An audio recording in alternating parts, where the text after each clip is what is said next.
की जय हो, आज के आनंद की जय हो, संत समाज की जय हो, श्रोता समाज जय हो, नगर बस्ती की जय हो, ग्राम देवता की जय हो, स्थान देवता की जय हो, व्यास जी महाराज की जय हो, श्रीमद् भागवत महापुराण की जय हो, अपने अपने माता पिता की जय हो।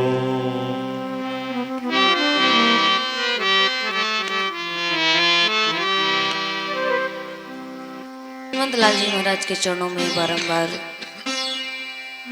अपने इस हृदय को समर्पित करते हुए इस पंडाल पर अदृश्य रूप से विराजमान समस्त तेज कोटि देवताओं के समेत हमारे माता पिता समान सभी बुजुर्गों को, छोटे बड़े से भैया बहनों को व्यास मंच पर अदृश्य रूप से विराजमान परम आदरणीय जी महाराज, उनको बार बार वंदन अभिनंदन।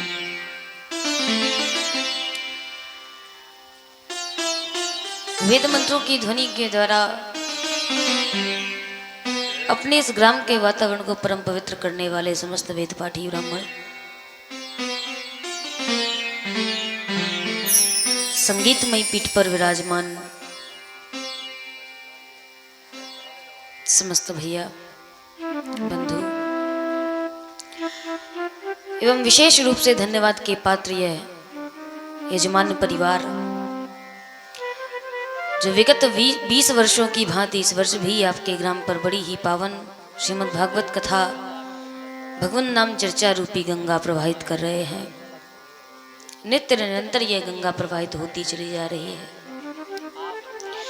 एवं दूर दराज से पधारे सभी श्रोता समाज जो इस कथा पंडाल के नीचे बैठकर परमात्मा की कथा के साथ साथ उनकी कृपा का भी पान कर रहे हैं। ऐसे सभी भगवत भक्तों को यदि एक वाक्य में कहूँ तो श्री राम मैं सब जग जानी, करहूं प्रणाम जो युग पाने की भावना के साथ आइए हम सभी लोग भगवान नाम की चर्चा पर प्रवेश करें। गोता लगाएं उससे पूर्व 2 बार भगवान नाम संकीर्तन करते हैं, स्तुति करते हैं और तत्पश्चात परमात्मा जिधर ले चलेगा वहां चलने का प्रयास करेंगे। उसके पूर्व 2 बार भगवान नाम संकीर्तन।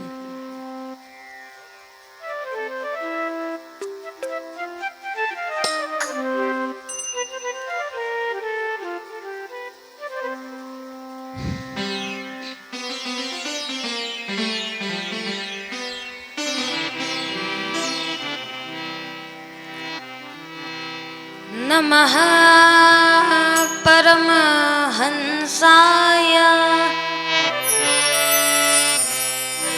स्वादित चरण कमल मकरंदाय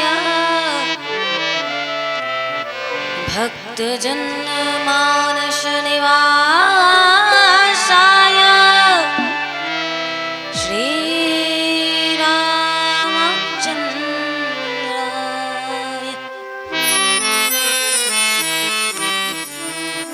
ध्येयं सदा परिभवगनं भीष्टदोहम् तीर्थास्पदं शिवविरञ्जनुतं मे शरणं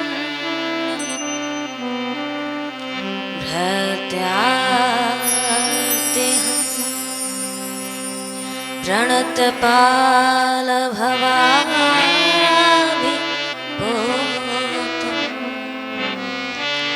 वन्दे महापुरुष ते चरणारविन्दम्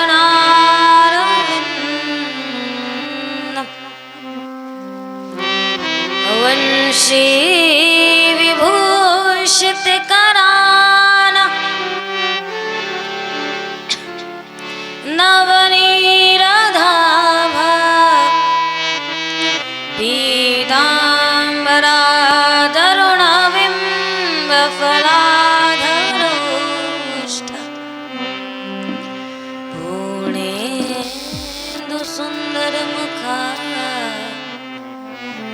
द्रगविन्दनेत्रं कृष्णात् परं किमपि तत्त्वमहं न जाने। नारायणं नमस्कृत्यं नरं चैव नरोत्तमं देवीं सरस्वतीं व्यास ततो जयमुदीरयेत्। रामाय रामचन्द्राय रामाय रामभद्राय रामचन्द्राय वेदसे रघुनाथाय नाथाय श्रीसीताय पतये नमः। या देवी सर्वभूतेषु मातृरूपेण संस्थिता नमस्तस्यै नमस्तस्यै नमस्तस्यै नमो नमः।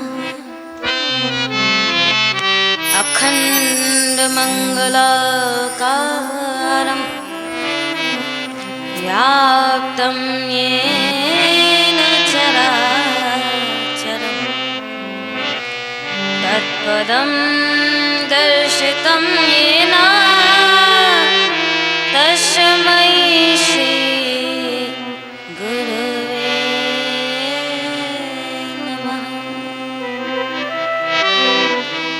मैंने अपनी सौंप दी माँ तेरे चरणों में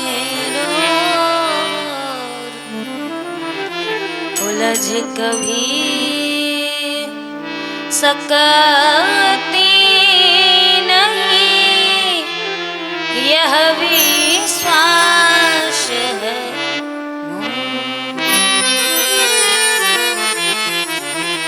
अपने अपने घरन की सब काहू को पीर जिन्हें पीर सब घरन की सो धन्य धन्य रघुवीर धन्य धन्य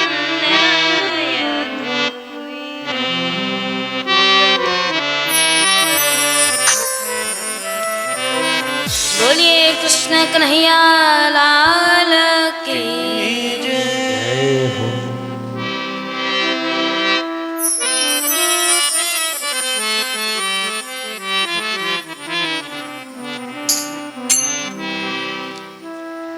आइए हम सभी इस परम पावन अवसर पर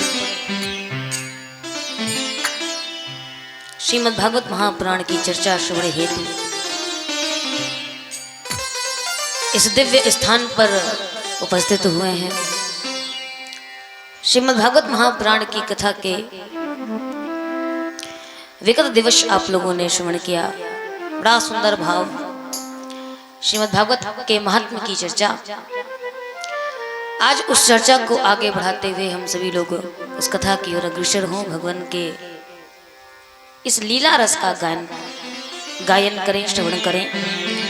उससे पूर्व आइए कथा नियमानुसार 2 बार भगवान नाम संकीर्तन करते हैं और तत्पश्चात बड़ी ही पावन श्रीमद् भागवत महापुराण जो मोक्ष प्रदायिनी कथा है, जो ईश्वर से मिलाप की कथा है और जो मृत्यु के भय को दूर करने वाली परम पावनी कथा है, उसकी ओर बढ़े। 2 बार भगवान नाम संकीर्तन बड़े भाव से सभी लोग करते हैं।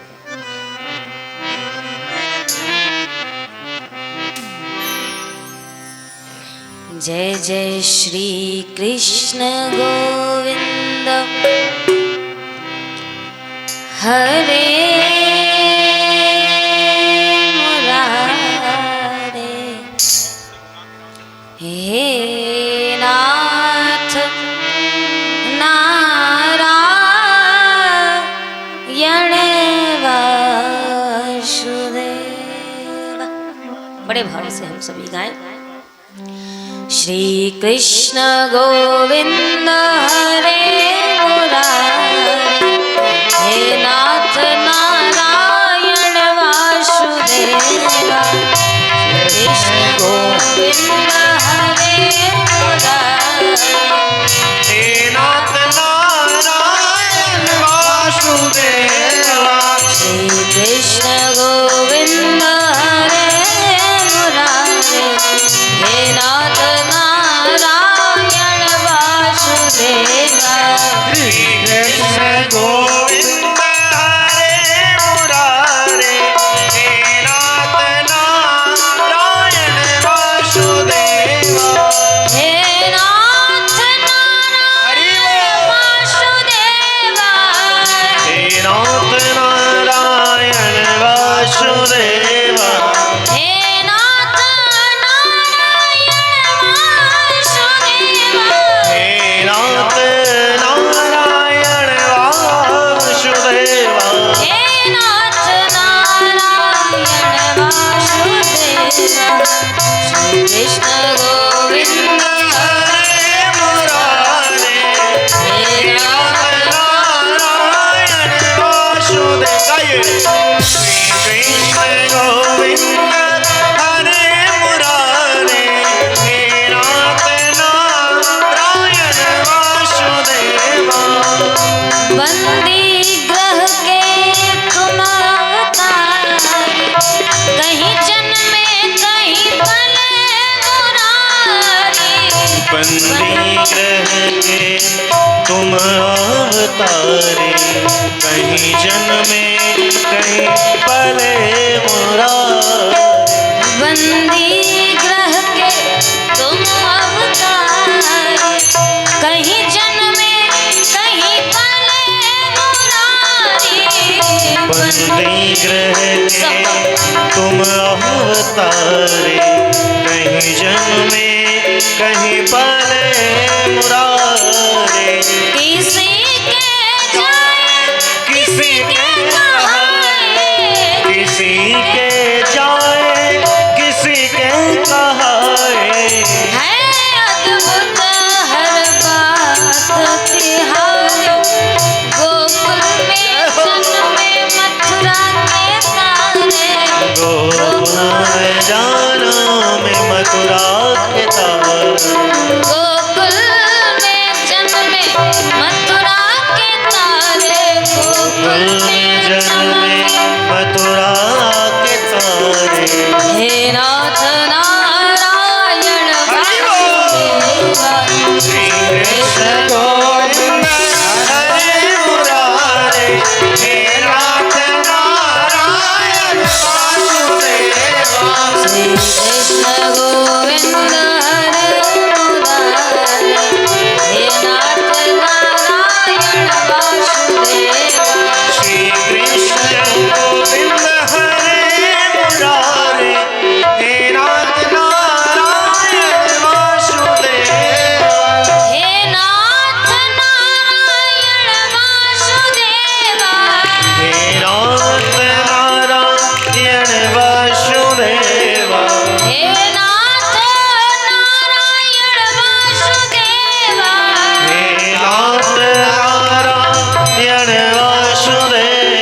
कल की बड़ी ही पावन बेला पर हम आप सभी ने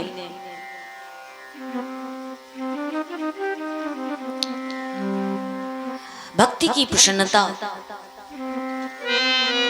ज्ञान वैराग्य को पुनः तरुणी अवस्था प्राप्त होने की बड़ी पावन चर्चा श्रवण की। नारद जी महाराज से सनत कुमारों ने कहा कि महाराज, ये परम पावनी कथा भगवान के प्रति हमारे मन में भक्ति का स्फुरण करने के लिए बनाई गई है।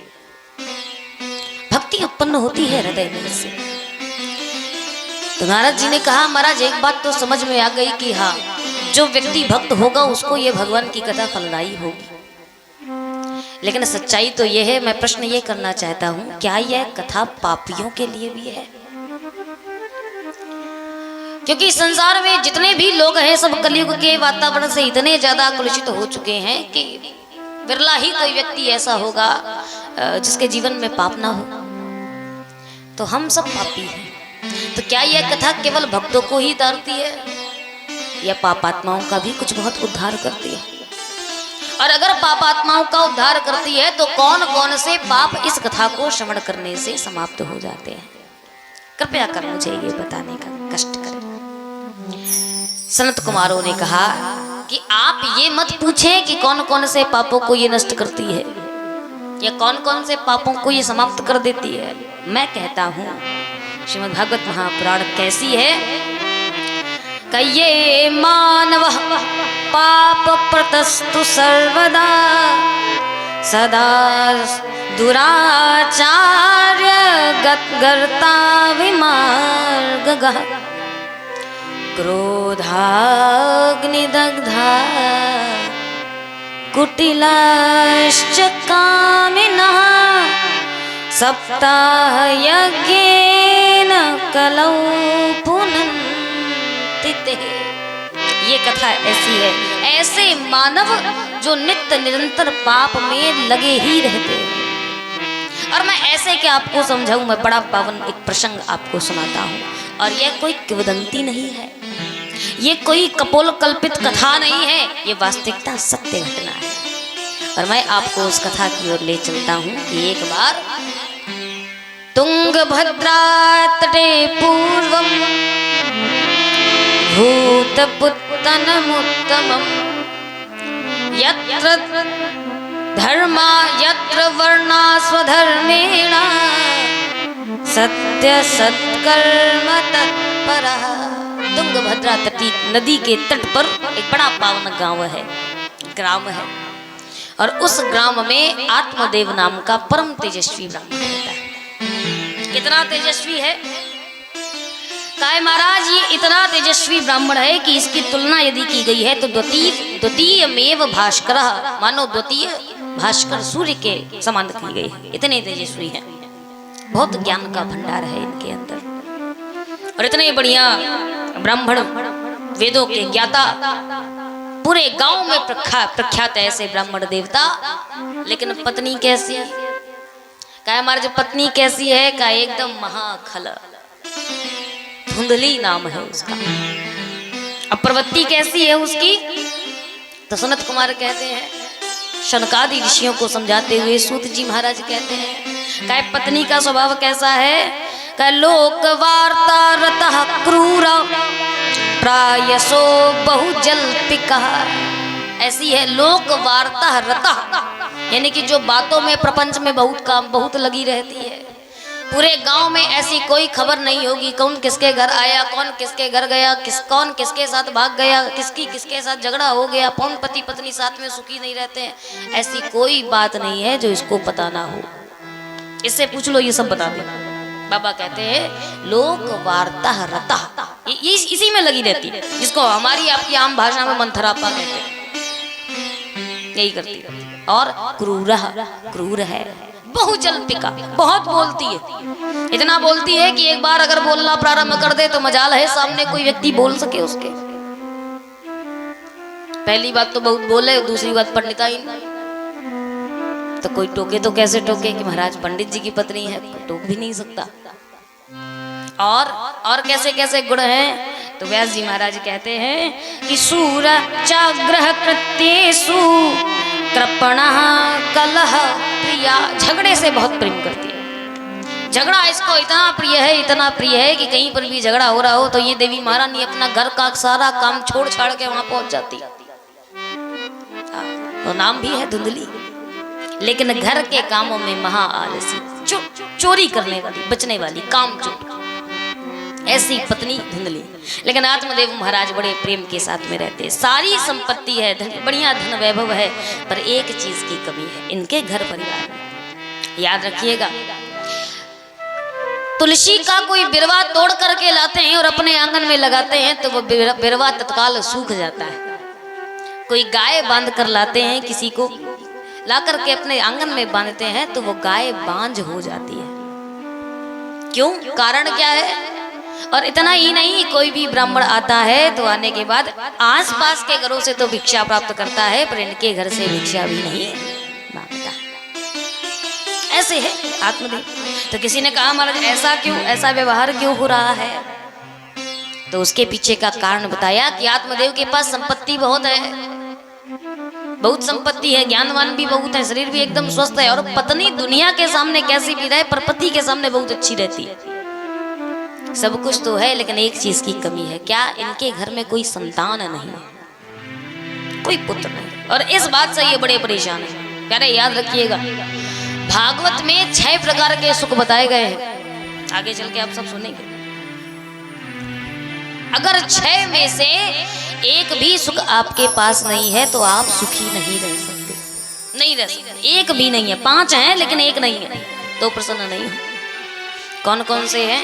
व्यास जी महाराज कहते हैं, अर्थागमो नित्यम रोगिता अर्थागमो नित्यम रोगिता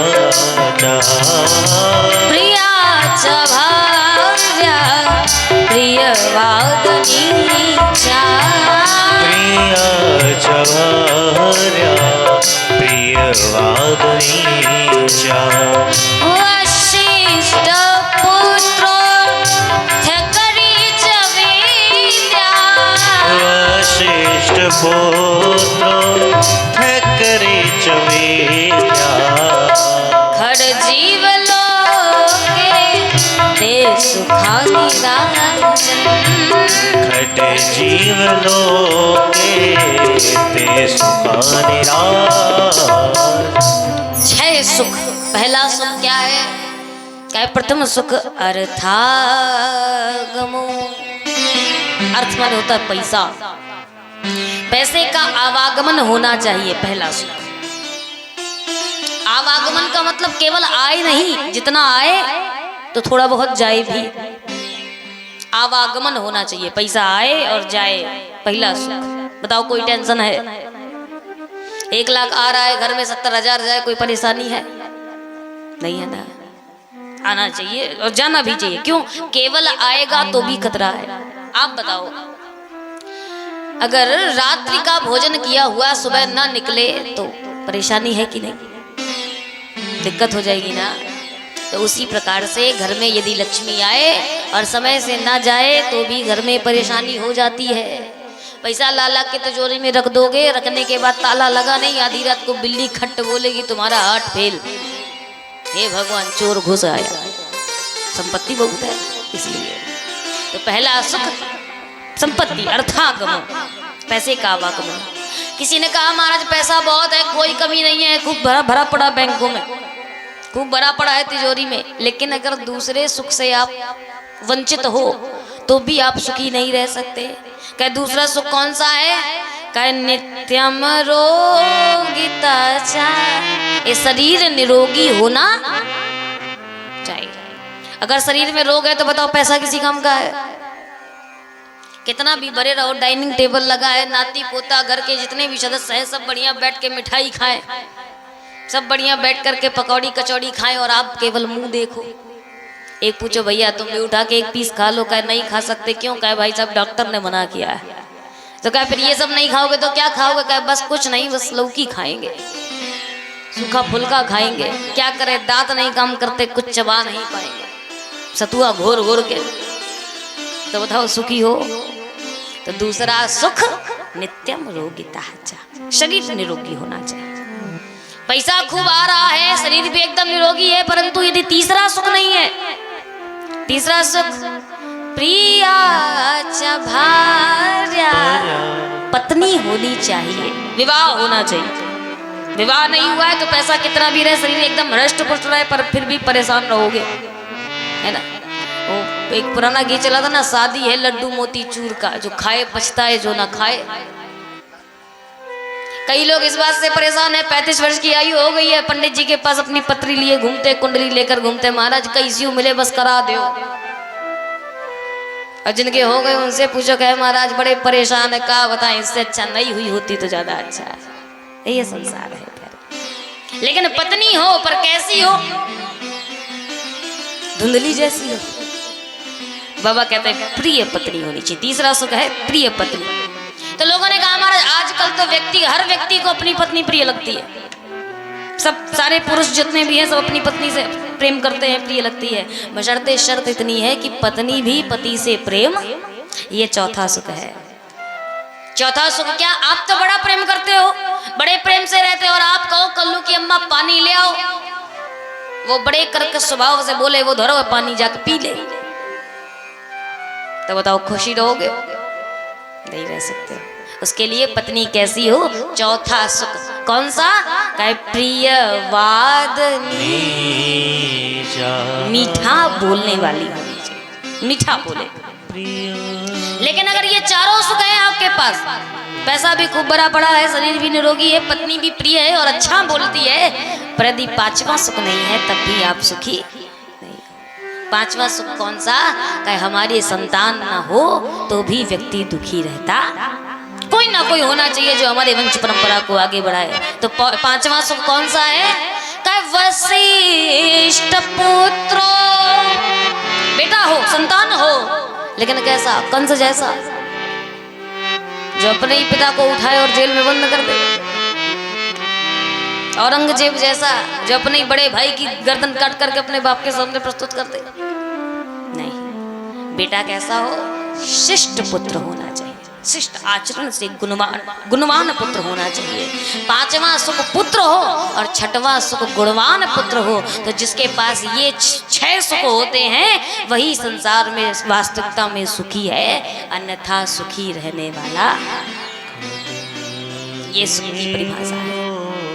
तो आत्मदेव के पास पैसा भी बहुत है, शरीर भी निरोगी है, पत्नी स्वयं उनके सामने अच्छी रहती, पर उनके कोई संतान नहीं। कुछ दिन तो बीते, बड़े परेशान थे, सोच रहे थे जिंदगी कट जाएगी, पर जब ताने नहीं सहे गए तब अंत में जाकर सोचे कि अब तो मरना ही अच्छा है, अब या तो पुत्र मिले या तो फिर मैं ही ना रहूं, ऐसे घर में रहने से क्या फायदा। गए और जैसे ही जाकर के जंगल में पास में खड़े होकर के बिलक बिलक कर रो रहे थे, संयोगवश एक संत की नजर उन पर पड़ गई। संत ने देखा, अरे राम, ब्राह्मण विप्र देवता और इस प्रकार से रो रहे हैं, कारण क्या है? तो गए पास में जाकर के पूछा, क्या महाराज किस लिए रो रहे हो, क्या बात है? आत्मदेव ने चरणों को पकड़ लिया, चरणों को पकड़ लिया। संत ने उठाया और उठा करके पूछा, अपने रोने का कारण बताइए। किम रोदति प्रभुत्व विप्रत्वम, आप किस लिए रो रहे हो? और जैसे ही पूछा, कहा महाराज मुझे अब जीने का कोई अधिकार नहीं है। क्यों नहीं है? कहा इसलिए नहीं है कि मैं क्या बताऊं, मैं बड़ा परेशान हूं कि मेरे कोई संतान नहीं है, और मैं संतान चाहता हूं ना, तो अगर मेरे संतान नहीं हुई तो मैं जीवित नहीं बचूंगा। और जैसे ही ये कहा तो संत महात्मा हंस पड़े। संत ने कहा, अरे धन्य मानो, सौभाग्यशाली मानो कि तुम्हारे कोई संतान नहीं है। नहीं, आजकल वर्तमान समय पे तो सब लोग अपनी संतानों से ही दुखी है, सब परेशान है। बढ़िया है, तुम्हारे लिए तो तुम्हारी माया को बंधन में बांधने का कोई कारण नहीं बचा, तुम मुक्त हो और अपना जीवन आनंद से बिताओ, भगवान का भजन गाओ, क्या जाता है।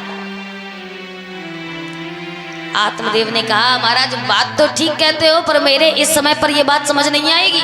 क्यों? कहे मैं इतना ज्यादा लालायित हूँ, इतनी शीघ्र तीव्र इच्छा है मेरे मन में संतान प्राप्ति की कि मैं आपके ज्ञान को, आपके ब्रह्म ज्ञान को स्वीकार नहीं कर सकता। और आप क्या जानो कि संतान का सुख क्या होता है? आप तो स्वयं सन्यासी ठहरे, न विवाह किया न कुछ किया, तो संतान के सुख की आपको क्या पता? हम जानते हैं। अरे जरा विचार करो, जब कोई छोटा सा नन्हा सा बालक आंगन में खेलता है तो कितना आनंद आता है। इसलिए मुझे तो केवल संतान चाहिए और कुछ नहीं चाहिए। बिलक बिलक कर रोने लगे। संत को थोड़ा सा दया आई। संत ने कहा, अरे चिंता क्यों करते हो, अब तुम अपना आनंद से जीवन भगवान के भजन में बिताओ। बहुत प्रकार समझाया पर नहीं माने तो संत थोड़ा खींच गए कि तब से समझा रहा हूँ, समझ नहीं आ रहा है। तो संत ने कहा, अरे मूर्ख, तुम इस जन्म के लिए रो रहे हो, तुम्हारे तो 7 जन्मों तक संतान का योग नहीं है। अरे बाप। और जैसे ही ये सुना, आत्मदेव ने कहा, अब तो मैं पक्का आत्महत्या कर लूंगा। क्यों? कहे मैं तो इसी जन्म का सोच के रो रहा था, आपने मेरे दुख को 7 गुना और बढ़ा दिया। मैं तो यही जन्म का सोच रहा था कि मेरे संतान नहीं, चलो कम से कम अगले जन्म में तो मिल सकती है, पर 7 जन्मों में मेरे संतान नहीं है, तो अब मेरा जीवित रहना किसी काम का नहीं, मैं मर रहा हूँ। संत ने कहा, ठीक है तो फिर मर जा। जब नहीं मानता है तो मर जा। आत्मदेव ने कहा, ना तो मर तो जाऊंगा, लेकिन एक बात कहता हूँ। क्या? कहे सर पटक पटक करके यहीं पर मरूंगा। कहे हाँ ठीक, मर ले। कहे लेकिन आपके चरणों पर ही सर पटकूंगा और पटक के मरूंगा, लेकिन दुनिया को संकेत देता जाऊंगा। लोग कहते हैं कि संत दरस से पातक टरई, तो मेरा तो जीवन का कष्ट नहीं गया भैया। अब भरोसा मत करना कि संतों के दरस से कष्ट निवारण हो जाता है। मेरा कष्ट नहीं गया, मैं मर जाऊंगा और मरूंगा तो मरूंगा, लेकिन आपके ऊपर ब्रह्म हत्या का पाप लग जाएगा। संत ने कहा, ये अच्छी बात है। अच्छे बुरे फंस गए, आराम से भगवान का भजन करते हुए जा रहे थे, फालतू चक्कर में पड़े। इनको देखा भी, इनके पीछे पीछे पड़ना पड़ा। क्या करें? और जैसे ही सर पटकने को उद्धत हुए आत्मदेव, तैसे ही संत ने हाथ पकड़ा, बाह पकड़ करके अपने झोले से एक फल निकाल करके दिया और कहा, जाओ ये फल अपनी पत्नी को खिला देना पुत्र। बड़े प्रसन्न होकर गदगद कंठ के द्वारा चरणों पर प्रणाम करके आत्मदेव अपने घर को प्रस्थान किए। अब जैसे ही घर में गए, धुंधली घर में बैठी थी विराजमान, देवी को बुला कर कहते, अरे ओ देवी, संत का प्रसाद लाया हूँ और जल्दी जल्दी इस फल को खा लो। देवी ने कहा, ये कहाँ से फल उठा लाए और ऐसे ऐसे उत्साहित हो रहे हो, इतना तीव्र से बुला रहे हो, जैसे मुझे तो लगा कि 9 लखा हार लेके आए हो मेरे लिए, और फल ला करके इतना जोर से चिल्ला रहे हो मानो जैसे जिंदगी में कभी मैंने फल ही ना खाए हो।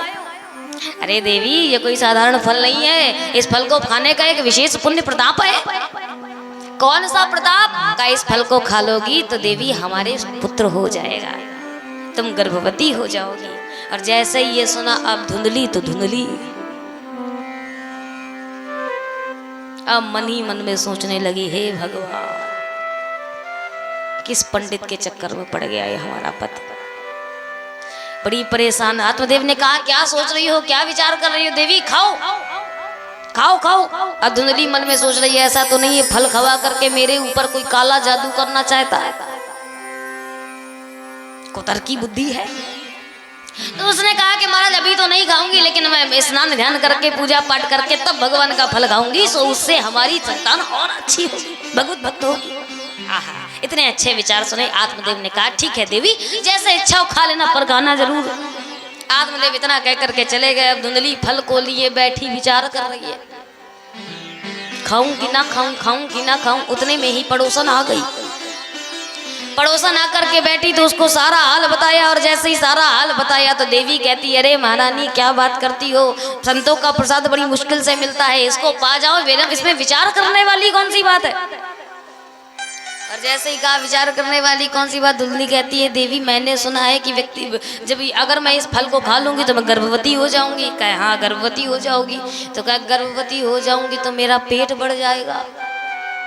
कहा, बिल्कुल बढ़ जाएगा। तो कहा, जब मेरा पेट बढ़ जाएगा तो फिर मेरे घर का सारा काम काज कौन करेगा? अरे तो उसके लिए क्या है, नौकर चाकर बुला लेना, अपनी नंद को बुला लेना, नंद को बुला करके बैठा लेना बढ़िया। जैसे भी अगर पुत्र होगा तुम्हारा, तो यदि पुत्र होगा तो बुआ को कुछ ना कुछ तो उपहार देना ही पड़ता है। अब फोकट में क्या ही उपहार दोगी? इससे अच्छा है कि 9 माह पहले से ही बुला करके बैठा लो, तो काम का काम ले लोगी, सो उपहार देने में कोई समस्या नहीं होगी। धुंधली ने कहा, अरे मेरी नंद बहुत चंट है, मैं उसको कतई नहीं बुलाऊंगी। बिल्ली के सहारे भला दूध की रक्षा होती है क्या? उसका भरोसा नहीं है मुझे। तो कहा, चलो उसका नहीं है तो कोई नौकर चाकर बुला लेना, उनको रख लेना, तुम्हारे पास तो खूब बड़ा भंडार है ईश्वर की कृपा से। कहा, ठीक है चलो देवी, इस बात का तो समाधान हो गया, लेकिन मैंने सुना है कि गर्भवती स्त्रियां भागती नहीं है, भागना नहीं होता उन्हें। भाग नहीं सकती? कहा हाँ नहीं भाग सकती। तो कह दे तो पड़ोसन ने कहा कि तो तुम्हें भागने की क्या जरूरत है, बढ़िया घर में आनंद से बैठो, खाओ पियो, आनंद करो। कहा हाँ घर में तो बैठी रहूं, लेकिन अगर संयोग से घर ही में आग लग जाए तब मैं तो भाग भी नहीं पाऊंगी, तो इस गर्भ के चक्कर में मैं और जिंदा जल के मर जाऊंगी। देवी ने कहा, पड़ोसन ने कहा, अरे देवी कुतर्क करना छोड़ो, ये संतों का प्रसाद है और इसको ग्रहण कर लोगी, पुत्र पाने में कोई समस्या नहीं होती। मैं अपने अनुभव से बता रही हूँ, तुम्हें कोई आपत्ति नहीं होगी, इस फल को खा लो। उसने कहा बहन बाकी सब तो ठीक है, पर कहते हैं कि जब स्त्री गर्भवती हो जाती है और पुत्र होने के बाद व्यक्ति स्त्री का तेज क्षीण हो जाता है। तो कहा हाँ देवी ये तो होता है। तो कहा मैं वैसे भी परम सुंदरी बनी हुई हूँ और मेरे संतान हो गई तो मेरा तेज चला जाएगा, फिर मैं क्या करूँगी। ऐसे इतने कुतर्क निकाले कि अंततो गत्वा धुंधली ने उस फल को नहीं खाया, रख दिया। पड़ोसन समझा करके चली गई। उधर आत्मदेव से झूठ बोल दिया कि महाराज मैंने फल का सेवन कर लिया है। संयोग से अगले ही दिन उसकी बहन आ गई मायके से, और जैसे ही बहन आई तो विवाहिता थी। उनके घर में कुछ ज्यादा खाने पीने को नहीं था, पर उनके संतान बहुत थी। और जैसे ही बहन आई तो उसने कहा खूब किया बहन, बहुत अच्छी। छोटी बहन आई, उसने कहा बहुत अच्छा किया, खूब बढ़िया, अच्छा से तुम आ गई हो। सारा हाल वृत्तांत उसको सुनाया, और जैसे ही बताया सो उसने कहा कि देवी इसमें सोचने वाली कौन सी बात है, तो क्या करो। कहा ऐसा करो दीदी, मेरे यहाँ पर वैसे भी बहुत सारी संतानें हैं और मेरे गर्भ में एक बालक पल रहा है, और सही कहती हो तुम्हारे पति ने ऐसे ही ला करके पता नहीं किसका फल दे दिया, पता नहीं इसमें प्रभाव हो या ना हो, पता नहीं तुमको कुछ हो जाए कि ना, सही सलामत रहो कि ना रहो। ऐसा करो इस फल को मत खाओ, और ऐसा करना तुम्हारे पास खाने को बहुत है पर कोई खाने वाला नहीं, और हमारे यहाँ खाने वाले बहुत हैं पर कुछ खाने को नहीं है। तो ऐसा करना हमारी संतान तुम ले लेना और हमको कुछ माल पानी दे देना, सो हमारा व्यापार हो जाएगा, तुम भी खुश हम भी खुश, आनंद में रहेंगे, तुम्हें भी फल खाने की आवश्यकता नहीं पड़ेगी। तो कहे फिर इस फल का क्या करें। कहे ऐसा करो तुम्हारे द्वार पर एक गाय बंधी हुई है ना, और उस गाय को ये फल खिला दो, इससे महात्मा के प्रसाद का भी परीक्षण हो जाएगा कि फल सत्य है या नहीं, और इसके साथ साथ में तुम्हें भी पुत्र की प्राप्ति हो जाएगी। और जैसे ये सुना तो बड़ी प्रसन्न हुई। कहा बहन तूने बिल्कुल ठीक कहा, मैं अब तू ही मेरी सबसे बड़ी हितैषी। और यह सोच करके उसको अपने पास रख लिया। आत्मदेव से बहाना मार दिया कि मैं गर्भवती हूँ, काम नहीं करूंगी, तो मैंने अपनी छोटी बहन को अपने पास। आत्मदेव तो इस बात से प्रसन्न थे कि हमारे घर में अब संतान होने वाली है, बड़े आनंद में थे। दिन बीते, और जिस दिन जाकर के 9 मास बीते तो छोटी बहन के पुत्र हुआ। गुप्त रीति से उसने धुंधली के पास पहुंचाया, रात्रि में पुत्र आ गया। तो प्रातः काल होते ही आत्मदेव को पुत्र दिखाया, और दिखा करके आत्मदेव से धुंधली ने कहा महाराज ये लीजिए आपका संतान, आपका पुत्र ये रहा। आहा, आत्मदेव के आनंद का ठिकाना नहीं रहा। इतने सारा ब्रह्म भोज करवा डाला, उत्सव मनाया, महान उत्सव मनाया। और जैसे ही उत्सव मनाया तो उसी के 3 माह पश्चात जिस गाय को उसने फल खिलाया था, उस गाय के भी एक पुत्र उत्पन्न हुआ। और कैसा पुत्र, गांव वालों को पता चला। लोगों ने कहा महाराज ऐसा दैवीय चमत्कार तो हमने आज तक नहीं देखा जैसा गोकर्ण के यहाँ पर हुआ है, चलो चल करके देखो भया क्या है।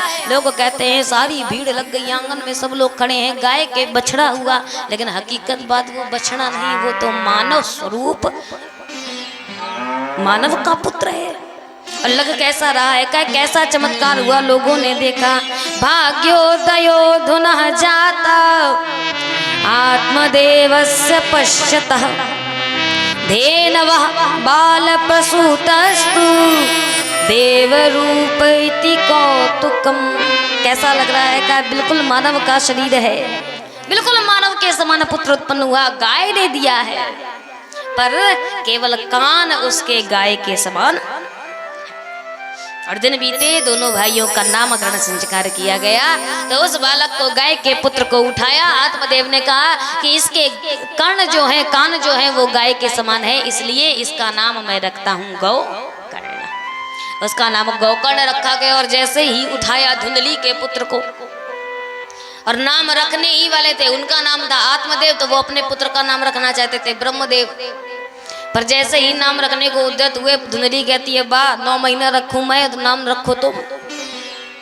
एक का नाम रख लिया, ठीक है, अब इसका नाम हम रखेंगी। तो आत्मदेव ने कहा ठीक है तुम ही रख लो। और जैसे ही धुंधली को सौंपा तो धुंधली कहती है हमारा नाम धुंधली, सो हमारे पुत्र का नाम धुंधकारी। नाम रख दिया।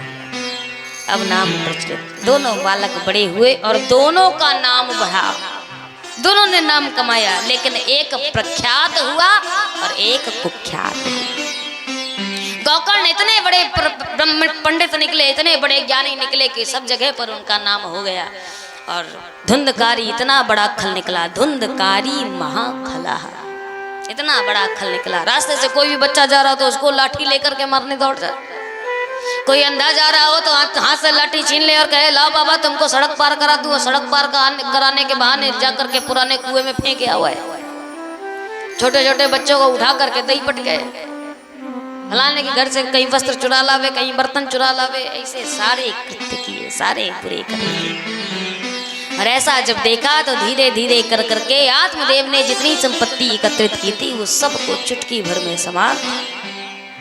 याद रखिएगा प्यारे, पूत कपूत तो का धन संचय, पूत सपूत तो का धन।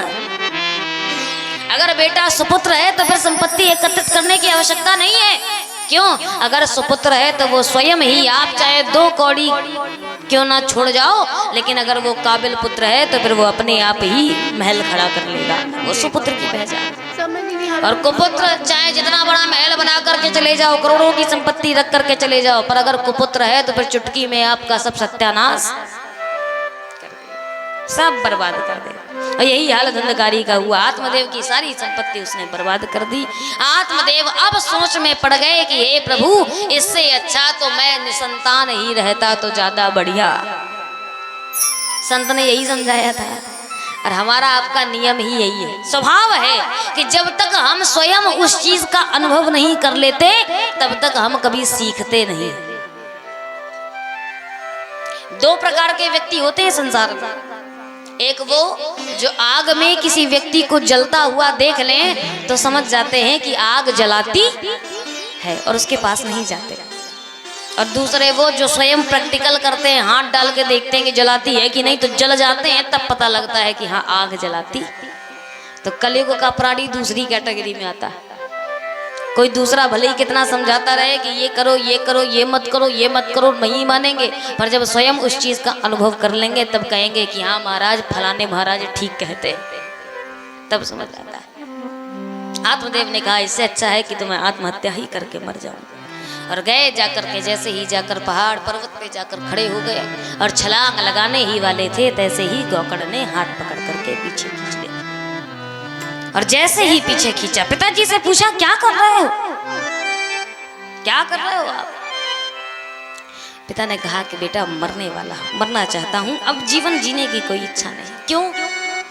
ऐसे पुत्र से तो अच्छा है कि मैंने संतान रहता, पर ऐसे पुत्र के लिए मैंने जिद पकड़ी, उस संत को भी परेशान किया और अब अंततोगत्वा स्वयं भी परेशान हो रहा हूँ। तो सुख की चाह में निकला था पर दुख मिल गया, इसलिए इससे अच्छा है कि शरीर का त्याग ही कर देना ज्यादा उचित है। फिर गोकर्ण ने समझाया और गोकर्ण कहते हैं पिताजी एक बात बताइएगा, इस संसार में कोई ऐसा है जो संसार में सुखी है?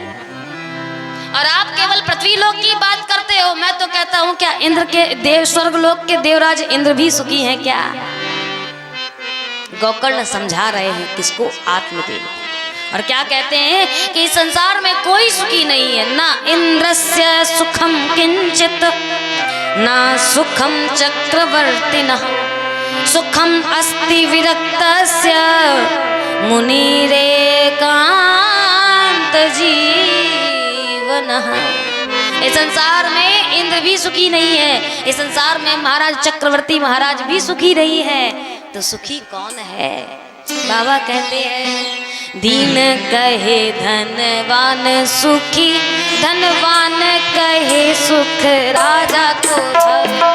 दीन कहे धनवान सुखी, धनवान कहे सुख राजा को भावे।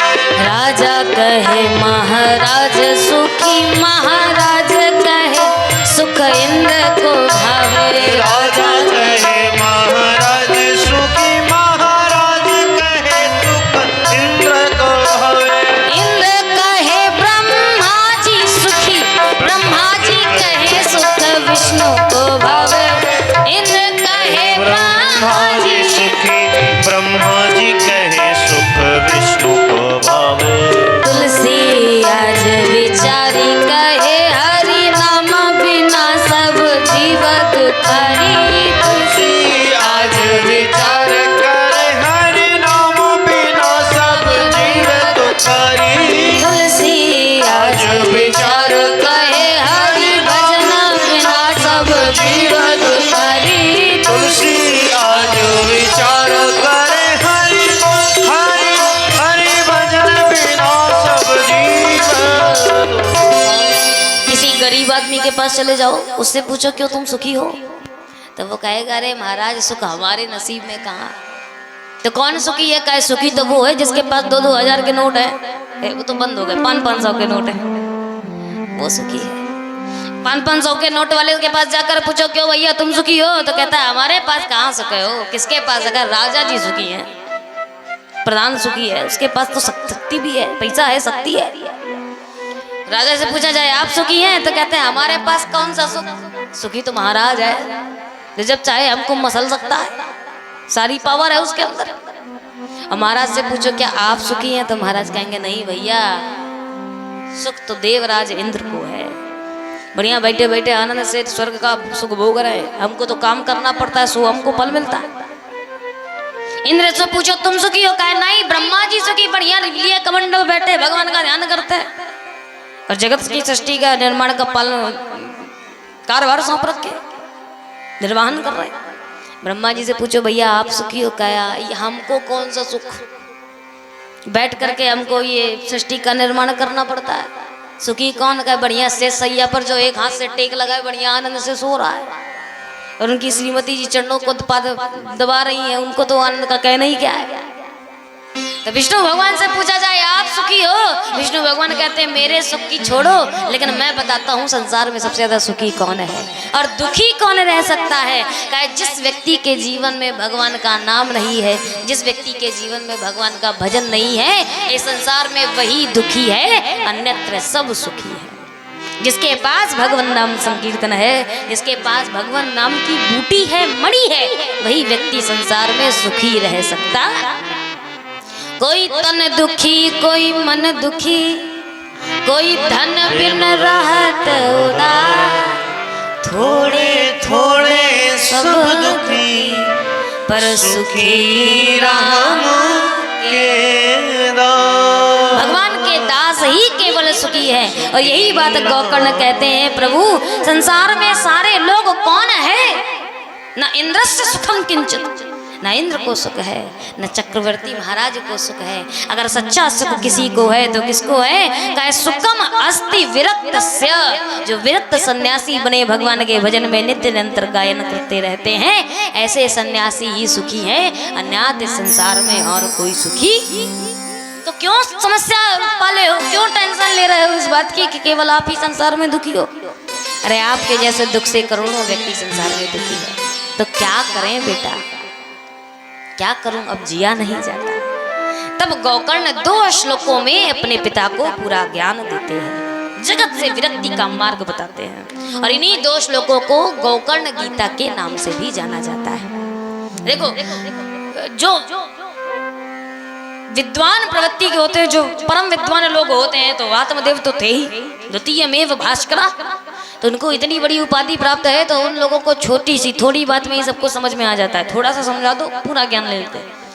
पर आजकल के समाज में, आजकल के ज़माने में लोगों को समझाने के लिए दृष्टांत देकर विधिवत समझाना पड़ता है, तब जाकर समझ में आता है। तब आत्मदेव तो परम ज्ञानी थे, तो 2 श्लोकों में गोकर्ण जी महाराज ने अपने पिता को समझाया, और पिता से कहते हैं देहिस्तमांस रुधिरे विमन्ति तज्जवत्वं जाया सुतं दिशु सदा ममता विमुञ्चः। इतना ही नहीं, ये शरीर जो है वो देह मांस और रुधिर से बना हुआ है, ये देह हड्डी और मांस का ही तो लुथड़ा है, इसको लेकर के परम दुखी हो रहे हो। और मैं कहता हूँ कि यदि तुम्हें सुखी रहना है तो एक काम करो, पिता पुत्र जितने भी संबंधी है इन सबके संबंध की जो ममता है उसका त्याग। गोकर्ण कहते हैं कि केवल दो बातें, दो ही चीजें हैं जो संसार में इस जगत से जीव को बांधती है। दो रस्सियां हैं। कौन? पहली का नाम है अहमता और दूसरी का नाम है ममता। उद्धव जी ने भगवान श्री कृष्ण से प्रश्न किया कि महाराज एक बात पूछूं, क्या इस संसार में सबसे बड़ा मूर्ख कौन है? सबसे बड़ा मूर्ख कौन है? तो भगवान श्री कृष्ण स्वयं उद्धव से कहते हैं कि मूर्ख केवल वही व्यक्ति है। कौन? कहे मूर्खो देहात्म हम बुद्धि, जिसकी देह में बुद्धि लगी रहे कि ये शरीर ही मैं हूं, ये जो शरीर है यही मैं हूं, भगवान श्री कृष्ण कहते हैं वही मूर्ख है। ये शरीर अलग है, हम आप अलग है। हम आपकी परिभाषा ये शरीर नहीं दे सकता। जैसे मैं आपसे पूछूं, अगर आप शरीर को मैं मानते हो तो हम आपसे पूछे ये क्या, तो क्या कहोगे? ये हाथ है, मेरा हाथ है।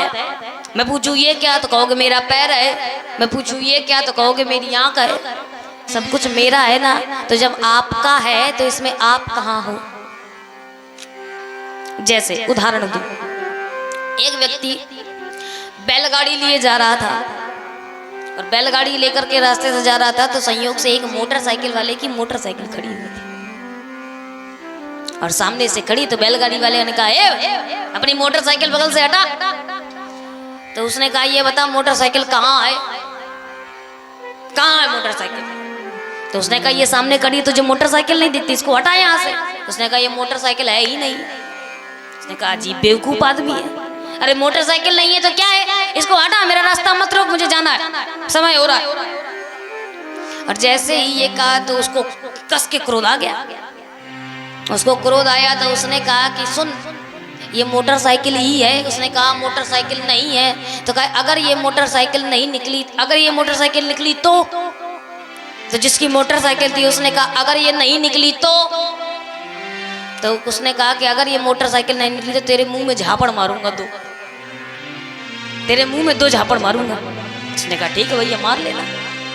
किसी को बुलाया, बुला करके पूछा, क्यों भैया ये क्या है? तो उसने कहा, मोटरसाइकिल है। भाई है तो है। तो उसने कहा, 1 मिनट इधर आओ। मोटरसाइकिल वाले ने बुलाया और उसने हैंडल पे हाथ रखा और हाथ रख के पूछा, बताओ ये क्या है? तो बताने वाले ने बताया कि ये हैंडल है।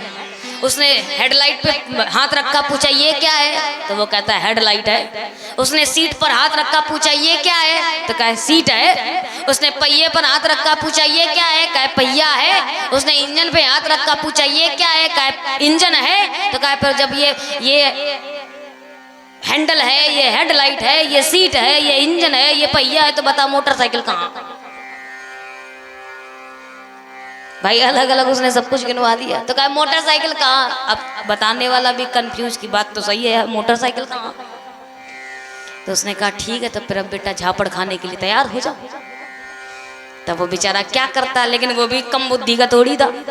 उसने कहा, ठीक है, तुमने कहा था कि मुंह में झापड़ मारोगे, लेकिन सावधान, झापड़ न मेरे गाल में लगना चाहिए, न मेरे माथे पे लगना चाहिए, न मेरे ओंठ पे लगना चाहिए, न मेरे दांत पे लगना चाहिए, न मेरे नाक में लगना चाहिए, झापड़ मुंह में मारो। अब बताओ, अगर ऐसे ढूंढेगा तो कहीं मुंह मिलेगा भला? इन सबके संयोग से ही तो मुख बना है।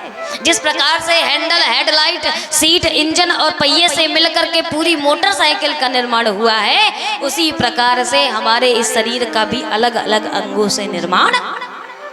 तो ये चीजें अलग हैं, हमसे जुड़ी हुई नहीं है, ये अलग है। जिस प्रकार का अंतर होता है मैं और मेरा में, अहमता का मतलब मैं, अहम, और ममता का मतलब ये मेरा। जैसे मकान मेरा, तो बताओ आप अलग हो और मकान अलग वस्तु है। आप कहो कि ये खेत मेरा, तो आप अलग हो और खेत अलग वस्तु है। इसी प्रकार से ये शरीर आप नहीं हो, और यदि इस शरीर को आप मानते हो तो भगवान श्री कृष्ण कहते हैं कि वो सबसे बड़ा मूर्ख ही हो सकता है। मैं कहता हूँ पिताजी, अगर इस संसार से आपको मुक्त होना है तो एक ही काम करो, इस शरीर से अपनी अहमता का त्याग कर दो, ये आप नहीं हो सकते हो। और एक बात पूछना चाहता हूँ कि आपने मुझे जो सिखाया है, मैंने जो सीखा है, तो मुझे तो बस इतना ही पता है कि हुई है सोई जो राम रचि राखा, हुई है सोई जो राम रचि राखा, हो कविता रख बढ़ावै साखा, को कर तराक बढ़ावै साखा, होई है सोई जो राम रचि राखा, हुई है सोई जो राम रचि राखा, हो कविता रख बढ़ावै साखा, को कर तराक बढ़ावै बढ़ावै साखा। और याद रखिएगा, तीन चीजें कभी भी हमारे बस में नहीं होती है। कितना भी प्रयास कर लो, इन तीन चीजों में आपका कभी कंट्रोल नहीं रहेगा। गोस्वामी तुलसीदास जी कहते हैं वो तीन चीजें कौन सी हैं? का जन्म विवाह मरण गति सोई, जन्म विवाह मरण गति सोई, जहाँ जस लिखे तहाँ तस होई, जहाँ जस लिख्यो तहाँ तस होई, जन्म विवाह मरण गति सोई, जन्म विवाह मरण गति सोई, जहाँ जस लिखे तहाँ तस होई, जहाँ जस लिख्यो तहाँ तस होई, जहाँ जस लिखे तहाँ तस होई, जहाँ जस लिख्यो तहाँ तस होई। जन्म किसी के बस में नहीं होता। अगर हमारे आपके बस में जन्म होता तो बताओ, कोई भी व्यक्ति चाहता है क्या कि हम गरीब घर में पैदा हो? कोई नहीं चाहता। हमारे कंट्रोल में होता तो सब चाहते कि इंदिरा गांधी के पेट से जन्म हो जाए तो जन्मजात युवराज बन जाए, है ना? जन्म हमारे बस में नहीं। दूसरा, विवाह भी हमारे बस में नहीं है। इसीलिए तो कहते हैं ना, जोड़ियां ऊपर वाला बनाता है। कितना भी प्रयास कर लो, कितना भी अच्छा परिवार संबंध ढूंढ लो, लेकिन जहां लिखा है घूम फिर के वहीं पर ही जाओगे। और तीसरा, मरण, मृत्यु भी हमारे आपके बस में अगर होती तो बताओ कौन आदमी है जो मरना चाहता है? 18-18 साल के बच्चे एक्सीडेंट में मर जाते हैं, बताओ चाहते हैं क्या मरना? तो हमारे बस में नहीं है। गोकर्ण ने कहा, जब आपके मेरे भी बस में जब न जन्म है न मृत्यु है, तो आप यहाँ पर आत्महत्या के लिए क्या सोच करके खड़े हो पिताजी? मैंने तो सुना है मारने वाला और जन्म देने वाला तो वो ईश्वर है, और यदि उसे मारना होगा तो जब आई होगी तो कोई रोक नहीं पाएगा, और जब नहीं आई होगी तो चाहे सल्फास ही कहे ना खा लो फिर भी जिंदा बच जाओगे। तो पहली बात तो ये कि मैं और मेरा को पहचानो, और दूसरा, परिवार से ममता का त्याग करो। आप मानते हो मेरा पुत्र है, मेरी पत्नी है, मेरा भाई है, मेरा परिवार है, तो एक बात बताओ, इसके पहले आपके कितने जन्म हुए थे? कुछ याद है? करोड़ों जन्म हुए होंगे, और हर जन्म में आपका कोई ना कोई माता पिता रहा होगा। तो जब पिछले जन्म के माता पिता आपको इस जन्म में नहीं याद है, तो इसका मतलब कि माता पिता भी मृत्यु के बाद छूट जाते हैं। तो जब वो छूट ही जाते हैं, तो जैसे मरने के बाद छूटते हैं, तैसे जीते जी कहे नहीं छोड़ देते हो। छोड़ने का मतलब संसार में रहो, और रहने के बावजूद भी संसार से असंग हो जाओ, संग मत करो उसको। और जब भगवान कहते हैं कि संसार से संग करना छोड़ दोगे, तो उसी समय से आप मेरे समीप आ जाओगे, मुझसे संग जुड़ जाएगा। भगवान से यदि संबंध जोड़ना है तो पहले संसार से आपको हटाना पड़ेगा। और जब तक इस संसार की डोरी से बंधे हुए हो तब तक भगवान नहीं मिल सकता, क्योंकि बार बार परिवार का ध्यान अपने जीवन में आता है, बार बार परिवार की चिंता होती है। लेकिन भगवान श्री राम अपने मुख से कहते हैं करना क्या चाहिए, कह सब कह ममता ताग बटोरी, सब के ममता ताग बटोरी, मम पद मनहि बांध बर डोरी, पद मनहि बांध बर डोरी, हो सब के ममता ताग बटोरी, सब सबके के ममता ताग बटोरी, मम पद मनहि बांध बर डोरी, मम पद मनहि बांध बर डोरी। यह सोच करके संसार से असंग हो जाओ कि ये संसार क्षण भंगुर है, क्षण भंगुर जीवन की कलिका, कल प्रात को जान खिली न खिली, मलिया गिरी की मति मंद सुगंध, मिली न मिली कुछ भरोसा नहीं है। कलिकाल कुठार लिए फिरता तन नम्र से चोट झिली न झिली, भजले हरि नाम अरी रसना, फिर अंत समय तू हिली ना। कुछ पता है क्या? इसलिए संसार से त्याग करो। कैसे रहो? वैराग्य की स्थिति में रहो। आ गया तो भी ठीक, चला गया आने पर ना अधिक प्रसन्नता हो और जाने पर ना अधिक। क्या करें?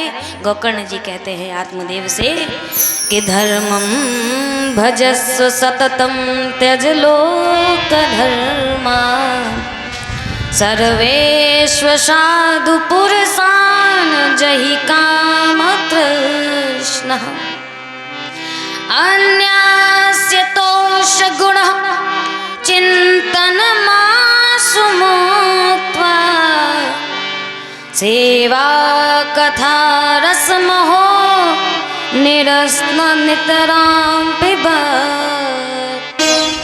क्या करो? लोक धर्म का त्याग कर करके केवल भगवान के ही धर्म में लीन हो जाओ। और जिस समय पर भगवान के धर्म में लीन हो जाओगे, भगवान मन में ही भगवान में ही अपना मन लग जाएगा, तो फिर आपको संसार की चिंता करने की कोई आवश्यकता नहीं है। और जैसे ही ज्ञान मिला तो ज्ञान को प्राप्त करने के बाद सोचो क्या भाव कितना अच्छा दिया कि ना तो किसी के गुण देखो और ना दोष, दोष गुण दोनों को छोड़ दो। एक ने कहा महाराज दोष छोड़ना तो समझ में आता है, किसी के दोष नहीं देखने चाहिए, पर क्या गुण भी नहीं देखे? तो गोकर्ण कहते हैं कि दोष देखने पर घृणा होती है।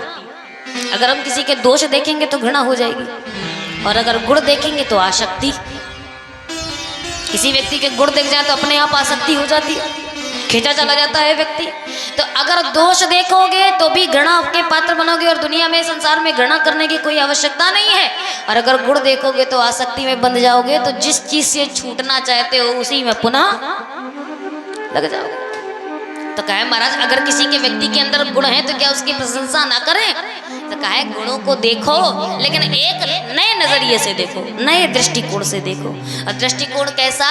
कि अगर किसी व्यक्ति का गुण आपको प्रिय लगे, अच्छा लगे, तो ये सोचो आहा ये व्यक्ति कितना अच्छा गाता है, ये व्यक्ति कितना अच्छा बजाता है, ये व्यक्ति कितना अच्छा नृत्य करता है। तो अगर व्यक्ति का गुण दिख रहा है तो गुण की प्रशंसा के साथ साथ ये भी कहो वाह विधाता तूने इस व्यक्ति को कितना बढ़िया गुण प्रदान। प्रशंसा भी उस व्यक्ति की नहीं, ईश्वर की करिए। और जब ईश्वर की प्रशंसा करेंगे तो आसक्ति संसार से नहीं, मनुष्य से नहीं, बल्कि भगवान से बढ़ेगी। और जब भगवान से आसक्ति बढ़ जाएगी तो फिर आपका उद्धार। आसक्ति वैसे तो बुरी है, कब? जब संसार से लग जाए, लेकिन अगर भगवान से आसक्ति हो जाती है तो वही आसक्ति आपको भक्ति तक पहुंचाने का कार्य। प्रशंसा करनी तो भगवान की करो। इसीलिए वो एक गीत चला था ना, कहते कि तुझे देख कर जग वाले पर यकीन नहीं क्यों कर होगा, जिसकी रचना इतनी सुंदर वो कितना सुंदर होगा, वो कितना सुंदर होगा। तुझे देख कर जग वाले पर, तुझे देख कर जग वाले पर यकीन नहीं क्यों कर होगा, जिसकी रचना इतनी सुंदर वो कितना सुंदर होगा, वो कितना सुंदर होगा। ओ जिसकी रचना इतनी सुंदर वो कितना सुंदर होगा, वो कितना सुंदर होगा, वो कितना सुंदर होगा। अगर किसी के छवि माधुर्य की आप प्रशंसा करें तो उसमें भी भगवान का नाम जोड़े। वाह प्रभु, धन्यवाद आपका कि आपने कितनी सुंदर स्त्री बनाई, कितना सुंदर पुरुष बनाया है। ये तो तेरी लेखनी का कमाल है। इसीलिए कहते हैं विरक्त हो जाओ और भगवान के भजन में लग जाओ। भगवान के भजन में लगोगे तो भजन करत बिटिया भली, बिना भजन नहीं पूत, और सबरी तो बैकुंठ गई धुंधकारी भय। अगर भजन करने वाली बिटिया आपके घर में तो वो बिना भजन के पुत्र से कई गुना अच्छी है, क्योंकि सबरी को तो बैकुंठ मिल गया पर धुंधकारी महाराज। सो गोकर्ण ने ज्ञान दिया और ऐसा ज्ञान मिला कि अब नेत्र चक्षु खुल गए आत्मदेव के, और आत्मदेव ने जाकर के प्रणाम किया। प्रणाम करने के बाद हिमालय में जाकर के आत्म समाधि लेकर के शरीर का त्याग कर दिया। अब पिताजी मर गए तो पिताजी के मरने के बाद फिर धुंधकारी ने माँ का गला पकड़ा और माँ से पूछा कि पिताजी मर गए हैं, तुमको बता गए होंगे संपत्ति कहाँ पर रखी है, तो मुझको बता, पैसा बता कहाँ है। धुंधली कहते कहते परेशान हो गई, नहीं माना, खूब मारा, खूब मारता था। मार से परेशान होकर के अंत में धुंधली भी गई और कुएं में जाकर के कूद करके आत्महत्या।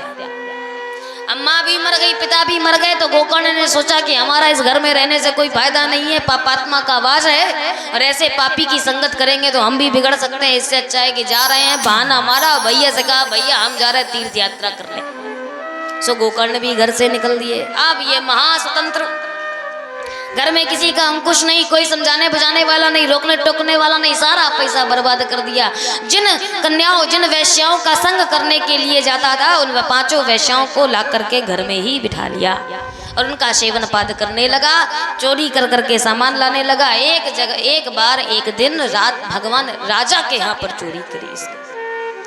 और जैसे ही देवियों ने देखा सो देवियों ने सोचा कि आज राजा के यहाँ पर चोरी किया गया है, सैनिकों द्वारा पकड़ा जाएगा और पकड़ने के बाद जब इसको मार पड़ेगी तो ये तो पकड़ा भी जाएगा, संग में हमारा भी नाम ले देगा तो हम और मर जाएंगे। तो इससे अच्छा है कि जब इसे मरना ही है तो अकेला मरे, हम कहे को मरे। सो ऐसा करते हैं, राजा के मारने से पहले हम ही मार देते हैं।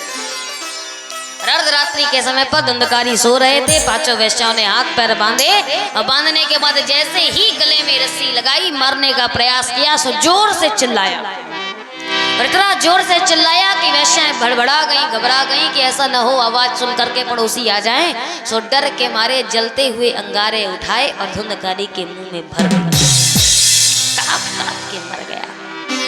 अब चूंकि ऐसी घनघोर मौत को पाया था तो प्रेत बना जाकर के प्रेत योनि में वास किया और प्रेत योनि में रहते रहते इधर गोकर्ण को पता चला कि धुंधकारी मर गए तो उनका गया आदि कर्म करके एक दिन आकर के रास्ते से जा रहे थे तो एक भेड़ मिल गई और उस भेड़ को भगाने का प्रयास किया तो भेड़ ने तुरंत ही भैंस का रूप धारण कर लिया।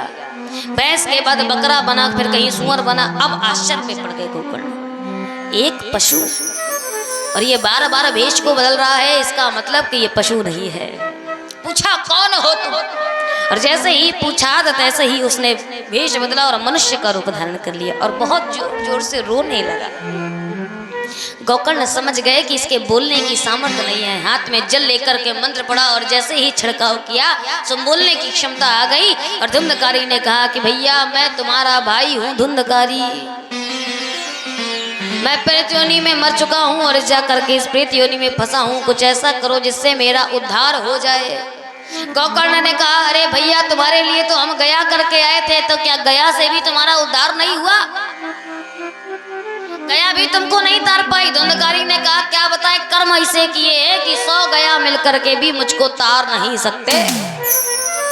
और जैसे ही ये बोले सौनकादि ऋषियों ने सूत जी से कहा तो क्या मतलब है महाराज, आप कहना चाहते हैं इस कथा के माध्यम से कि गया का कोई महत्व नहीं है? हम लोग कहते हैं कि गया में जाने से कितना भी बड़ा पापी आदमी हो, अगर एक बार गया कराओ सो तर जाता है। और आप कह रहे हो कि धुंधकारी कहते हैं कि 100 गया कराओ मेरे फिर भी मैं नहीं तरूंगा, तो इसका मतलब कि आप गया की उस शक्ति पर प्रश्नवाचक चिन्ह उठा रहे हो।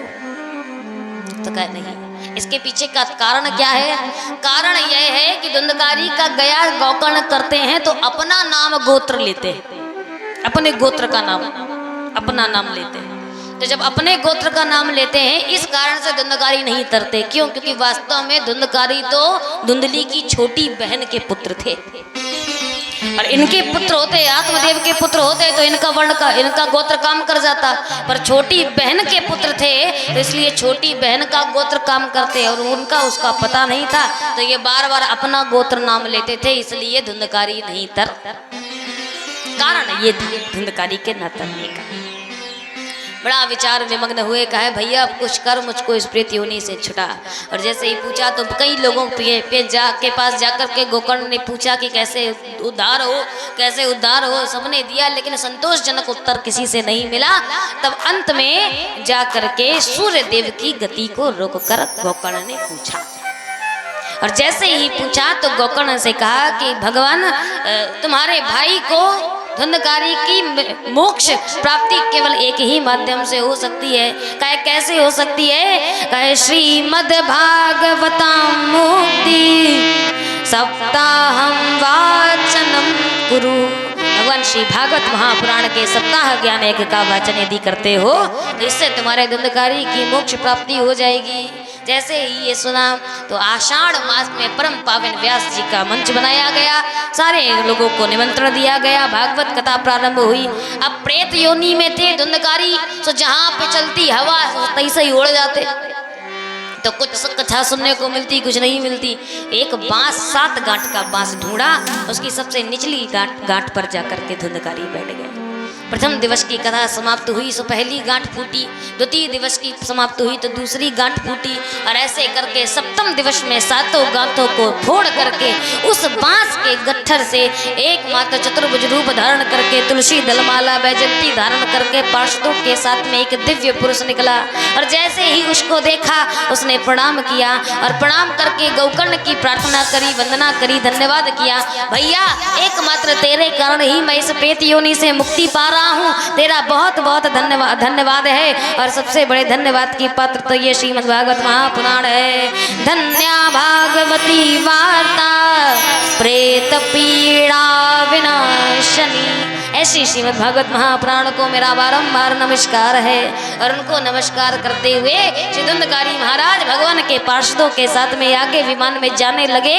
सो गोकर्ण ने हाथ दिया, भैया ठहरो, अकेले कहाँ जा रहे हो जी? कहे क्यों? कहे महाराज एक बात पूछें क्या? कहे कथा केवल धुंधकारी नहीं थोड़ा सुनिए, हमारे गांव वालों ने भी तो सुनी है, ये भी तो श्रोता है। और अगर भागवत कथा मोक्ष प्रदायिनी है तो केवल धुंधकारी को ही मोक्ष क्यों मिल रहा है, इनको क्यों नहीं मिला? इनके लिए विमान क्यों नहीं आया? तब पार्षदों ने कहा कि इनके और धुंधकारी के कथा सुनने में भिन्न अर्थ है। कैसा? कहे उसने जिस प्रकार से मनवाड़ी कर्म से एक आसन पर बैठ करके कथा का श्रवणपान किया, यदि वैसे ही श्रवणपान आपके अन्य भक्त भी करते तो इन सबके लिए भी विमान आता। और इतना कह करके पार्षद विमान से लेकर के धुंधकारी को चले गए। गोकर्ण ने सोचा कि मेरे जितने श्रोता हैं सब उदास हो जाएंगे, हताश हो जाएंगे। तो गोकर्ण ने कहा चिंता मत करिए, अब सीख लग गई है, तो अगले साल मैं आपका पुत्र होकर के आपको भागवत कथा का श्रवण पान करवाऊंगा, इसके द्वारा आप सबको मोक्ष प्राप्ति हो जाएगी। तो पुनः अगले ही मास श्रावण पक्ष में, श्रावण महीने के शुक्ल पक्ष में भगवान श्री गोकर्ण जी महाराज ने कथा का पान करवाया। सारे लोगों ने कथा को सुना और सुनते ही सभी लोगों के लिए विमान आया और सभी लोग विमान में बैठ करके भगवत धाम को चले गए। और गोकर्ण को गोलोक मिला, जिसको भगवान ने अपने से भी ऊपर आसन प्रदान किया। इस प्रकार के श्रीमद् भागवत महापुराण की महिमा है। बोलिए भागवत भगवान की की जय। श्री